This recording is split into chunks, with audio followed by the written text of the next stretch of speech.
Welcome to Winner Choice. When a commodity sold for rupees 34.80, there is a loss of 25%. What is the cost price of the commodity? ஒரு பொருளோட cost price அப்படின்னு பார்த்தீங்கன்னா 100%, but அந்த பொருளை loss அப்படின்னு வித்திருக்காங்க 25%ங்கிறது loss. So 25% loss வித்தாச்சுன்னா remaining அந்த பொருளோட sales price 75% அப்படிங்கிறது கிடைக்கும்.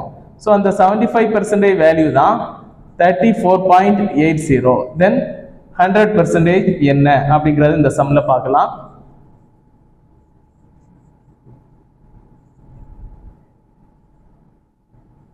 $46.40 அப்படிங்கிறது சரியான விடை. ஸ்கிரீன்ல தெரிய கொஸ்டினுக்கு நீங்க கமெண்ட்ல ஆன்சர் பண்ணுங்க. தேங்க்யூ.